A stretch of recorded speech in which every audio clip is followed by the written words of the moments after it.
Good morning, everyone!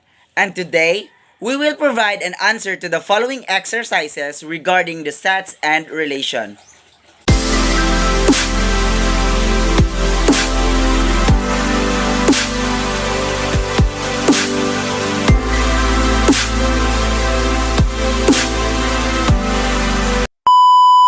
Sets and relation. So for instructions, in exercise 1 through 4, describe the set by listing its elements. Number 1. X is an element of real numbers such that x squared is equal to 3. So the elements are positive square root of 3 and negative square root of 3. Are they real numbers? Yes, because square root of 3 and negative square root of 3 are irrational number, and irrational number belongs to real numbers. For number 2, m is an element of integers such that m squared is equal to 3. So again, when we evaluate m squared is equal to 3, we have the positive square root of 3 and the negative square root of 3. And it's not an integer but an irrational number. So as you can see, for number 2, square root of 3 and negative square root of 3 are not an integer but an irrational number, and therefore there are no elements in this set. And for number 3, m is an element of integers such that m multiplied by n is equal to 60 for some n is an element of z. Numbers to be multiplied with m to have a product of 60 given that some n is an element z and m is also an element of z. So the elements are negative 60, negative 30, negative 20, negative 15, negative 12, negative 10, negative 6, negative 5, negative 4, negative 3, negative 2, negative 1, and positive 1, positive 2, positive 3, 4, 5, 6, 10, 12, 15, 20, 30, and 60. And for number 4, m is an element of real numbers such that m squared minus m less than 115.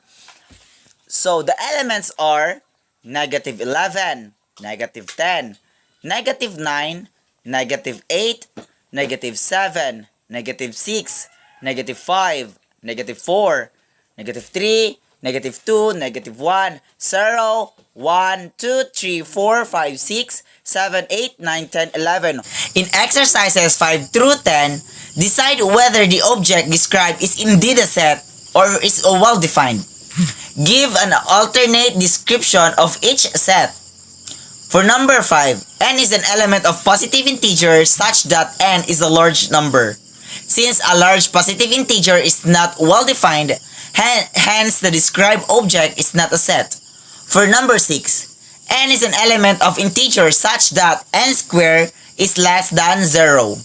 This is a set and a well-defined set.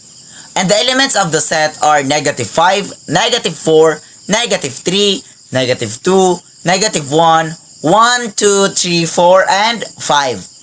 For number 7, n is an element of integer such that n cubed is greater than 39 but less than 57. This is not a set, hence the condition of set are not well defined. For number 8, x is an element of rational numbers such that x is almost an integer. Since almost an integer is not well defined, hence the described object is not a set. For number 9, x is an element of rational numbers such that x may be written with denominator greater than 100. The set is well defined for any rational number x can be written as a over b with b is greater than 0. In this case, x is equal to 101a as numerator over 101 as denominator, with 101 as denominator is greater than 100. So, this satisfies the condition of the set. So, number 10, x is an element of rational numbers such that x may be written with positive denominator less than 4. The set is well defined for any rational number x can be written as a over b with b is greater than 0. In this case, x is equal to 1/3 with 3 is less than 4. So this also satisfies the condition of the set. List the elements in A, B, and C multiplied to the elements of 1, 2, and C. So, let M be the set of A, B, C, and N be the set of 1, 2, C.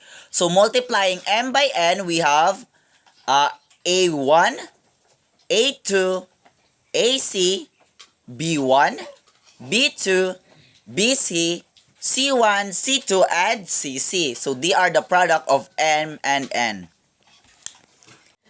Let A be the set of 1, 2, 3 and B be the set of 2, 4, 6. For each relation between A and B given as a subset of A times B, decide whether it is a function mapping A into B. If it is a function, decide whether it is 1-to-1 and whether it is onto B. First, we have to define what is a function. A function is a special type of relation in which there is no repetition in the domain or there is exactly one x coordinates in the set. So for the function, we have 1-to-1 and many-to-1, and both of these functions has no repetition in the domain. And for the 1-to-1 function is a type of a function in which there is a unique distinct element from the x paired with a distinct element with the range, so 1-to-1. And so for letter A, the set of 1, 4, 2, 4, and 3, 6. It is a function but not a 1-to-1 but a many-to-1 mapping. It is a function for the reason that it is a many-to-1 mapping as the illustration shows in the function. So, since it is a many-to-1, so it is a function.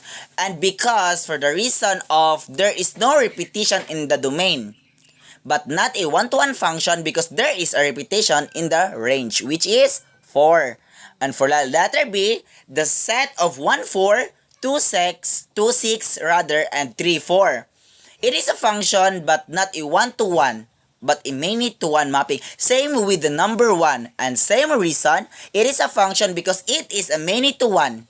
And there is no repetition in the domain. And it is not a 1-to-1 function for the reason that the range is repeated. And for the letter C, the set of 1, 6, 1, 2, and 1, 4. It is not a function primarily because the domain is repeated, which is 1. It repeated thrice.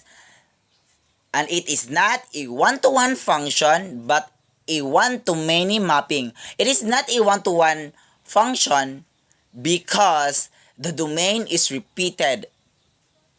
And for the letter D, the set of 2, 2, 1, 6, and 3, 4.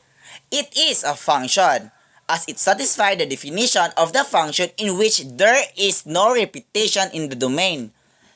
And it is a 1-to-1 mapping. Why? Because the range and because there is a distinct elements in the x paired with the distinct elements of the range. Meaning, it paired 1 by 1. There is no repetition in the domain and there is no repetition in the range.